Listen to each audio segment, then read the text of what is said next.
아, 요즘 날씨 너무 덥죠. 얼굴이 막 녹아내리는 것 같아요. 이런 고민 때문에 리프팅 생각하시는 분들 이 4가지만 기억하시면 됩니다. 꽉꽉꽉. 안녕하세요, 원장님. 네, 안녕하세요. 꽉 찬 피부 곽 원장입니다. 오늘은 정말 많이 듣는 질문을 주제로 가져와 봤어요. 어떤 건가요? 원장님, 저 리프팅 하고 싶어요. 근데 뭘 받아야 될지 모르겠어요. 이런 질문이에요. 근데 진짜 어려운 것 같아요. 시술 종류가 너무 많아요. 맞아요. 시술마다 이름도 멋있고 화려하죠. 그래서 피부 개선을 원하는 분들이 더 헷갈려 하시는 것 같아요. 진짜 제가 그래요. 병원 가서 상담 받을 때마다 너무 헷갈리더라고요. 이거 하면 좋을 것 같다가 또 저기 가면 또 저게 더 좋아 보이고 뭘 해야 될지 모르겠어요. 피부과 상담을 가게 되면 내가 이 지금 추천받은 걸 다 받아야 되나? 근데 이 병원에서는 이걸 추천해 주는데 왜 저 병원에서는 저거를 추천을 해주지? 또 친구들은 이게 좋다더라, 저게 좋다더라. 또 인터넷 보면 이런 광고가 나오고 저런 후기가 나오고 다양하게 나오죠. 자, 그래서 오늘은 써마지가 좋다, 뭐 울세라를 받아라, 이런 일반적인 얘기가 아니라 내 피부 상태에 맞는 기준을 정하는 방법을 확실하게 알려드릴게요. 이거 진짜 꼭 봐야 되는 내용이네요. 맞아요. 오늘 영상만 끝까지 보셔도 내가 상담받을 때 쉽게 결정하실 수 있으실 거예요. 첫 번째 기준은 아주 간단해요. 지금 내 얼굴에서 어떤 부위가 가장 신경 쓰는지를 아는 겁니다. 그게 어떤 뜻이죠? 끌어올림이라는 리프팅을 막연하게 그냥 얼굴 전체가 다 끌어올려지겠지 라고 생각하시는 분들이 많은데, 막상 들어보면 나는 팔자가 처진 것 같아, 아니면 심부볼이 처진 것 같아, 이중턱이 처진 것 같아, 이렇게 다 달라요. 그래서 내가 무엇 때문에 고민하는지 정확하게 파악하는 게 아주 중요합니다. 처짐이라고 해서 다 같은 게 아니었나 보네요? 맞아요. 처짐도 사람마다 느끼는 부위가 달라서 나는 오늘 어디야 이렇게 정하고 가시면 시술 결정이 훨씬 빠르실 거예요. 그러면 하나의 핵심 고민을 정하고 가는 게 중요하다는 거죠? 맞아요. 쉽게 생각해보면 우리가 뭐 어디 백화점이나 쇼핑을 하러 가면 막연하게 가면은 필요하지 않은 것들도 사오잖아요. 그냥 오늘은 나는 바지만 살 거야. 그러면 바지 중에서 고를 수 있다는 거죠. 리프팅도 똑같아요. 내가 어디 부위가 처짐이 고민인지를 정하면 시술을 결정하는 것도 더 쉬워진다는 뜻이죠. 완전 공감돼요. 그쵸. 피부과 가기 전에 거울 앞에서 오늘 내 1순위 고민은 이거다 라고 정하고 오셔야지 상담도 더 효과적이고 결정하는 것도 빨라집니다. 두 번째 기준도 정말 중요해요. 나는 한 번에 강력한 효과를 원하느냐, 아니면 꾸준하게 부담 없이 관리를 원하느냐, 이거를 먼저 생각해 보셔야 됩니다. 이거 진짜 중요한 것 같아요. 왜냐하면 다들 상담받을 때 막상 이 생각은 잘 안 하거든요. 맞아요. 운동으로 쉽게 비유를 해볼게요.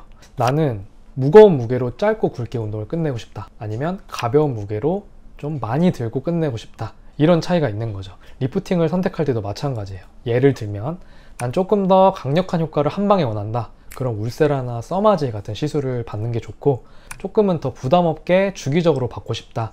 그럼 슈링크나 포텐자 같은 것들을 받는 거예요. 이렇게 나한테 맞는 스타일을 알고 가면 상담도 명확해지고 불필요한 고민도 줄어들게 되는 거예요. 그럼 기준을 미리 안 정하고 가면 어떻게 돼요? 직관적으로 시술 금액도 달라지죠. 내가 원하는 게 명확하지 않으니까 필요하지 않은 것들도 할 확률이 있는 거예요. 그런 의미에서 오늘 내 고민이 뭔지를 명확하게 하는 게 중요한 거고, 하나 더해서 내가 오늘 시술을 통해서 기대하는 바가 뭔지를 정확하게 정하는 게 중요합니다. 세 번째 중요한 기준은 내 나이와 피부 상태예요. 나이도 중요한가요? 맞아요. 나이에 따라서 시술을 접근하는 방향성이 달라질 수 있습니다. 상대적으로 탄력이 좋은 20대, 30대 같은 경우에는 본격적인 리프팅보다는 피부 결이나 탄력 등을 조금 더 관리하는 게 좋을 수 있고, 40대나 50대 그 이상의 연령대인 분들한테는 피부 지지대 자체가 많이 떨어져 있기 때문에 본격적인 리프팅을 많이 권하게 되는 거죠. 그래서 연령대나 피부 상태에 따라 선택하는 시술이 달라질 수 있군요. 네, 맞아요. 그래서 피부과를 가서 내 나이대에 가장 많이 받는 시술이나 관리가 뭔가요? 이렇게 물어보시면 조금 더 정확한 상담이 가능할 거예요. 왜냐면 같은 시술이라도 나이대에 따라 또 효과가 달라지기 때문이에요. 그래서 꼭 이 기준을 알고 가시면 좋습니다. 자, 마지막 기준은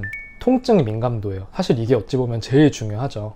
맞아요. 저도 사실 통증에 많이 약한 편이라서 피부과 가서 시술 받을 때마다 좀 겁나더라고요. 많은 분들이 그렇게 생각하세요. 저도 시술 받을 때는 긴장되고 되게 무섭더라고요. 이렇게 통증은 사람마다, 그리고 피부 상태에 따라 다 다릅니다. 사람마다 통증을 느끼는 것도 다른데 또 시술마다 통증도 달라요. 예를 들면 울세라나 써마지 같은 장비들은 상대적으로 통증의 강도가 세요. 근데 슈링크, 포텐자, 티타늄 같은 것들은 상대적으로 통증이 약하죠. 그럼 아프면 효과가 더 좋은 건가요? 통증이랑 효과가 반드시 비례하는 건 아니에요. 아파도 효과가 적을 수 있고 안 아파도 효과가 좋을 수 있습니다. 중요한 건 내가 감당할 수 있는 통증 안에서 시술을 선택해야 된다는 거예요. 이유는 통증 때문에 시술을 적절하게 주기를 못 지킨다면 오히려 효과가 떨어지죠. 대신 내가 어느 정도 통증을 참을 수 있는 시술을 더 자주 받으면 그만큼 더 효과를 더 잘 볼 수 있다는 뜻이에요. 그래서 이 기준을 명확하게 하고 상담을 받는 게 중요합니다. 그럼 결국 어떤 리프팅 시술을 골라야 되죠? 꼭 어떤 리프팅을 받아야 된다라기보다는 제가 앞서 말씀드린 기준들을 명확하게 하는 게 중요해요. 내가 어떤 고민이 명확하게 있는지, 아니면 내가 피부 상태와 나이대는 어떤지, 그리고 나는 통증을 얼만큼 참을 수 있는지, 이걸 바탕으로 상담을 받고 시술을 결정하셔야지 장비 이름이나 트렌드에 흔들리기보다는 내 피부에 어떤 시술이 필요한지를 정확히 알아야 돼요. 결국 피부도 옷처럼 나한테 맞는 옷을 입는 게 가장 좋습니다. 그래서 상담을 통해서 내 피부 상태를 정확히 파악하고 그에 맞는 나한테 맞는 시술을 찾아 나가는 게 최선이자 정답입니다. 역시 곽잠 피부. 오늘도 속 시원하게 정리해 주셔서 감사합니다. 꽉꽉꽉. 오늘 영상 좋으셨나요? 좋으셨다면 구독과 좋아요 눌러주시고 앞으로도 피부 고민이 있다면 꽉찬 피부 곽원장이 해결해 드리겠습니다. 감사합니다.